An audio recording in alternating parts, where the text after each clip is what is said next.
একবার ভাবুন তো, আজ রাতে ঘুমালেন আর ঘুম ভাঙল সোজা ৩০০ বছরেরও বেশি সময় পর। আজকের এই আলোচনায় আমরা বিশ্বাস আর সময়কে ঘিরে এমনই এক অবিশ্বাস্য অলৌকিক কাহিনীর গভীরে যাব। চলুন এই প্রাচীন কাহিনীটার একেবারে শুরুতে ফিরে যাই। আচ্ছা, একদল মানুষ কি সত্যি কয়েকশো বছর ধরে ঘুমিয়ে থেকে একদম নতুন একটা দুনিয়ায় জেগে উঠতে পারে? প্রশ্নটা দিয়ে শুরু করা যাক। আমাদের এই গল্পের সময়কালটা ছিল বেশ পুরনো। এক প্রাচীন শহর যেখানে দাকিয়ানোস নামের এক ভয়ঙ্কর অত্যাচারী আর অহংকারী রাজা শাসন করত।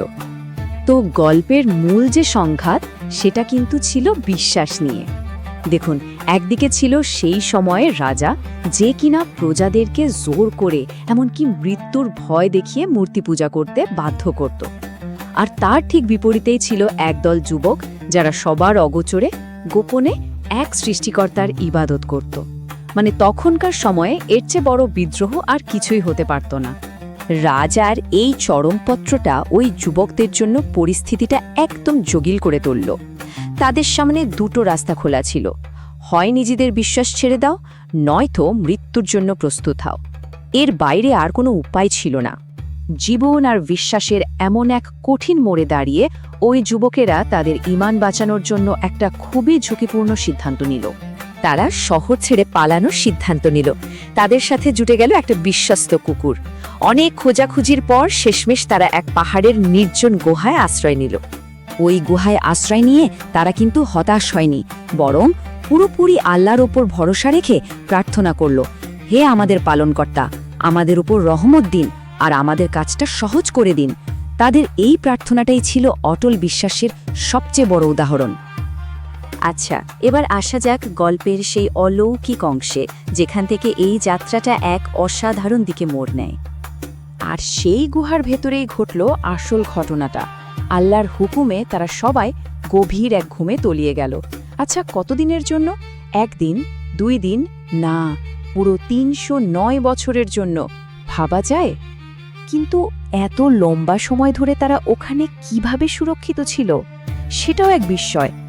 আল্লাহ তাদের এমনভাবে সুরক্ষিত রেখেছিলেন যে তাদের শরীরে কোনো পচন ধরেনি।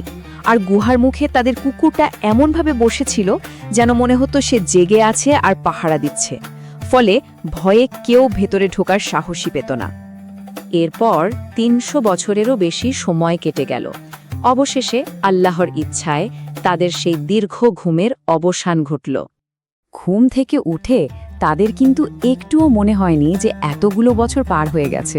তাদের নিজেদের মধ্যে কথাবার্তা শুনে মনে হচ্ছিল তারা হয়তো একদিন বা তার থেকেও কিছু কম সময় ঘুমিয়েছে। কিন্তু বাস্তবতা ছিল একদমই অন্যরকম। আসলে তারা যে পৃথিবীতে আবার পা রাখতে চাচ্ছিল, সেটা কিন্তু আমূল বদলে গিয়েছিল। সেই অত্যাচারী রাজার শাসন শেষ হয়ে তখন এক ধার্মিক রাজার শাসন চলছে। কিন্তু প্রশ্ন হলো, এত বড় একটা সময়ের ব্যবধানের কথা তারা জানতে পারল কিভাবে? গল্পের সবচেয়ে নাটকীয় মুহূর্তটা কিন্তু ঠিক তখনই আসলো যখন তাদের মধ্যে একজন খাবার আনার জন্য শহরের দিকে রওনা দিল। খিদে পাওয়ায় তাদের একজন কিছু খাবার কিনতে শহরে গেল। কিন্তু সে যখন 300 বছর আগের পুরনো মুদ্রা দিয়ে দাম দিতে গেল, দোকানদার তো অবাক। এই অদ্ভুত মুদ্রার খবরটা আস্তে আস্তে তখনকার ভালো রাজার কানে গিয়ে পৌঁছল। আর সেখান থেকেই আসল সত্যটা প্রকাশ পেতে শুরু করল। সে শহরে গিয়ে দেখল কোনো কিছুই আর আগের মতো নেই। একটা অচেনা শহর, যেখানে মানুষজন আর তাদের নতুন রাজা সবাই তারই মতো এক সৃষ্টিকর্তায় বিশ্বাসী।